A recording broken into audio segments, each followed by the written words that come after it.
Second year आज हम family रेननक्यूलेसी के बारे में बात करेंगे। इस फैमिली के बारे में यह है कि ये काफ़ी प्रिमिटिव फैमिली है क्योंकि इसमें बहुत सारे मेंबर्स में आधे प्रकार के लक्षण होते हैं।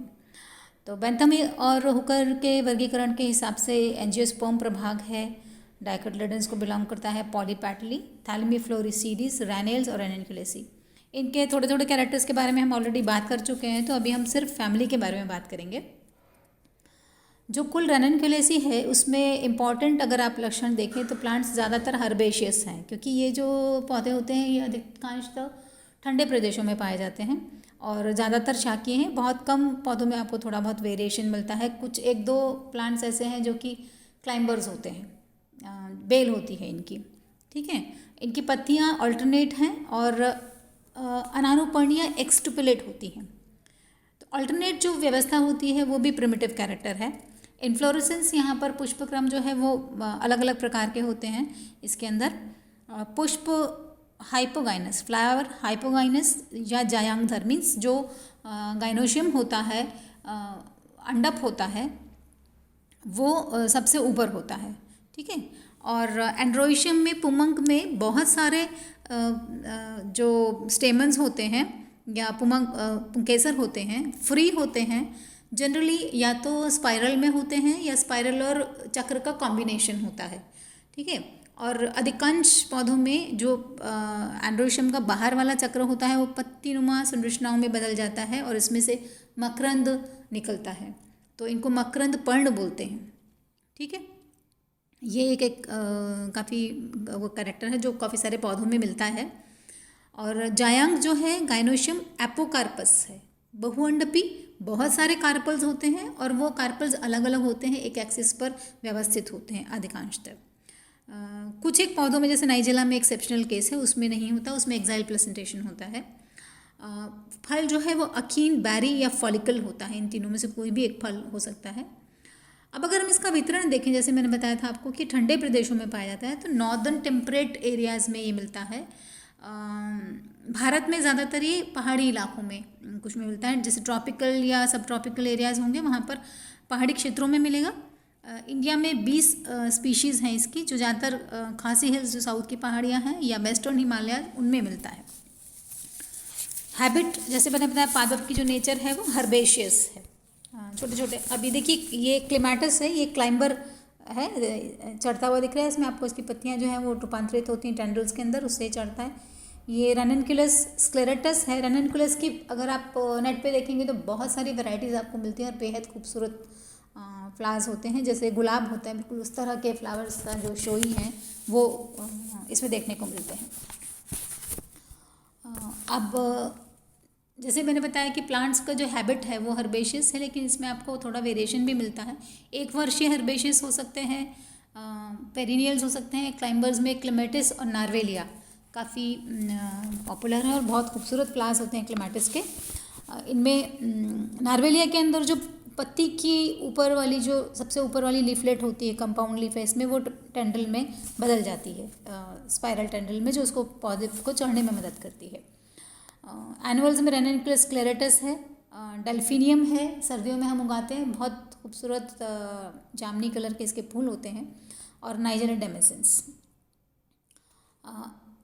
और पेरिनियल में एकोनिटम है, जिसमें ट्यूबरस रूट्स होती हैं। एलिबोरस प्लांट है, उसमें भी राइजोम होता है, इससे ये आगे ग्रो करते हैं। एक प्लांट है जैसे रेननक्यूलस का एक्वेटिक प्लांट है, इसके अंदर रेननक्यूलस एक्वाटिलिस उसी नाम से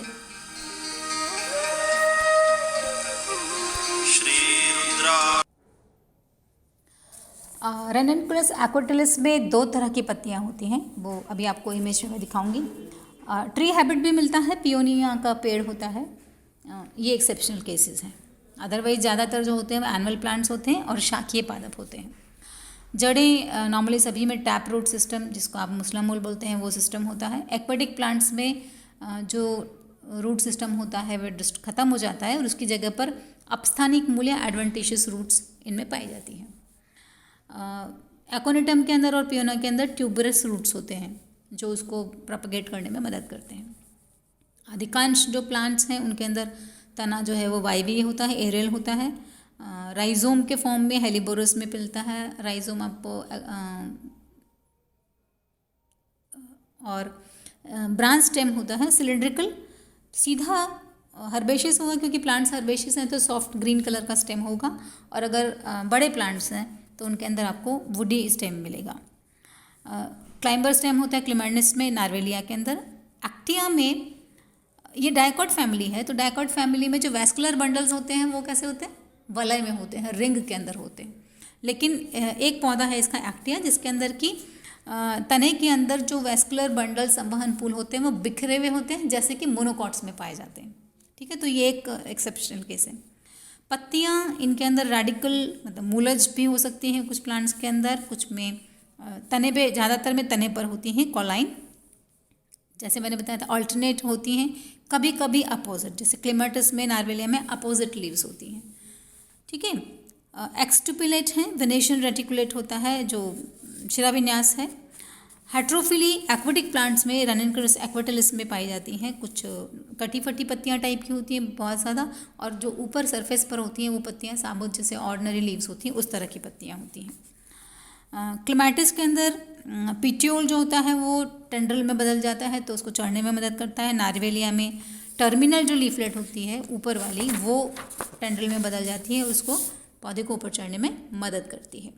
अभी रननकुलस एक्वाटिलिस है, यहाँ पे एरो में देखेंगे आपको कुछ कटी फटी पत्तियाँ दिख रही हैं, कुछ साबुत पत्तियाँ दिख रही हैं, तो दो प्रकार की पत्तियाँ इसके अंदर पाई जाती हैं ना। पुष्पक्रम जैसे मैंने बताया था कि वेरिएबल है, अलग अलग प्लांट्स में अलग अलग होता है। कुछ में एकल पुष्प होता है, जैसे ट्रोलियस में है।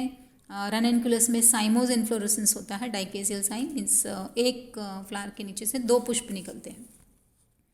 डेल्फिनियम में रेसीम टाइप का होता है और बहुत खूबसूरत दिखता है।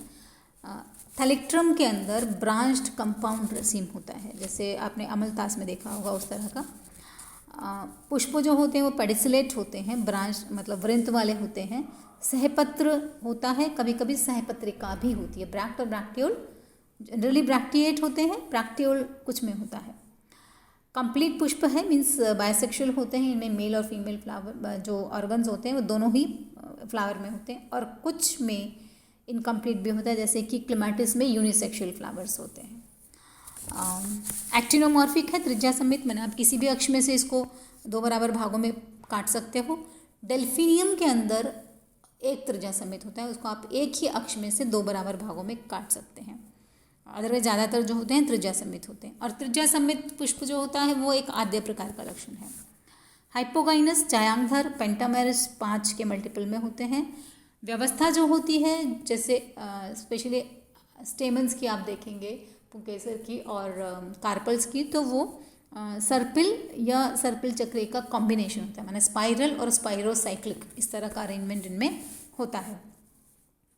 केलिक्स 5 फ्री होते हैं, तो पॉलीसेपलस हम इसको बोलते हैं। और जो अरेंजमेंट होता है इनका वेलवेट या क्विंक्विंशियल होता है। और डेल्फिनियम के अंदर में जो पोस्टीरियर सेपल होती है और पोस्टीरियर पैटल होते हैं वो दोनों ही पीछे की तरफ एक्सटेंडेड होते हैं, जिनको हम बोलते हैं स्पर बनाते हैं ये। और इसी की वजह से इनकी प्रेजेंस की वजह से डेल्फिनियम जो है वो एक त्रिज्या समेत फ्लावर होता है। दलपुंज भी 5 होते हैं, पॉलीपेटलस हैं, मुक्त होते हैं, फ्री होते हैं एक दूसरे से। वेलवेट और इम्ब्रिकेट एस्टिवेशन। अब थोड़े थोड़े अलग अलग एग्जाम्पल्स में, जैसे रेननकुलस में पेटल्स के ऊपर बेसल पार्ट में नेक्ट्रीज मिलती हैं आपको, पॉकेट की शेप जैसी होती है हर पेटल के निचले हिस्से पर, उसको आप देख सकते हैं। डेल्फिनियम के अंदर पोस्टीरियर पेटल जो होता है वो स्पर बनाता है। एक्विलेजिया में हर पेटल जो है वो स्पर बनाता है, पीछे की तरफ एक्सटेंड होता है, दलपुट जिसको बोलते हैं। और कभी कभी कुछ प्लांट्स में पेरेंट होता है, मैंने कैलिक्स कोरोला में कलर में बहुत ज़्यादा डिफरेंस नहीं होता और तो हम उसको कैलिक्स बोलते हैं। तो वेलवेट और इम्ब्रिकेट एस्टिवेशन होता है, पैटलॉइड है, क्योंकि जो पुष्प का कलर होगा वैसा ही लगभग सैपल जैसे उनका कलर होगा। और इवन जो साइज़ होता है उसमें भी बहुत ज़्यादा अंतर नहीं होता है। फिर इनके अंदर हनी लीव्स पाई जाती हैं। देखिए ये डेल्फिनियम का प्लांट है, इसमें पीछे की तरफ आपको पूंछ निकली हुई दिख रही होगी, लाइट पर्पल कलर की, इसको हम स्पर बोलते हैं। हनी लीव्स जो हैं वो स्टेमन्स के सबसे बाहर का जो चक्र होता है, सबसे बाहर जो स्टेमन्स होते हैं, पुंकेसर होते हैं, वो मॉडिफाई हो जाते हैं पतली पत्तीनुमा संरचनाओं में, जिनकी शेप अलग अलग हो सकती है, साइज़ और नंबर भी अलग अलग हो सकता है। जैसे नाइजेला में बहुत अच्छे से डेवलप्ड हनी लीव्स मिलते हैं, हेलिबोरस में ट्यूबुलर टाइप के हनी लीव्स मिलते हैं। ये एक तरह से अगर देखा जाए तो एंड्रोइशियम का पार्ट माना जाना चाहिए। अब एंड्रोइशियम या पुमंग में बहुत सारे एंथर्स होते हैं। नॉर्मली 10 से ज़्यादा जब होते हैं तो हम उनको बोलते हैं असंख्य। असंख्य मतलब ऐसा नहीं कि ढेर सारे, 20 हो सकते हैं, 25 हो सकते हैं, इस तरह का हो सकता है, या 15 भी हो सकते हैं। पर 15 भी होगा तो हम उसको इनफाइनाइट से ही लिखते हैं। और फ्री होते हैं, पॉलीएंड्रस होते हैं।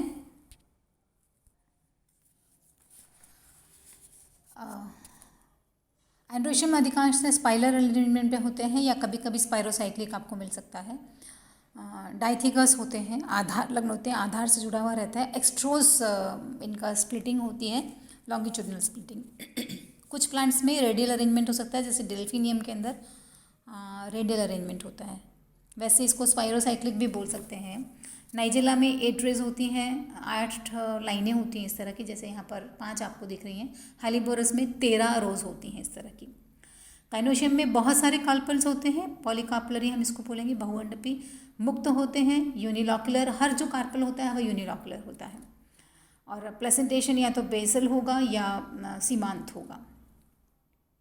नाइजेला के अंदर जैसे मैंने बताया था कि सिनकार्पस ओवरी होती है, 5 कार्पल्स होते हैं और एक्साइल प्लेसेंटेशन होता है। तो nigella is an exceptional case, जहाँ पर कि एपोकार्पस की जगह सिनकार्पस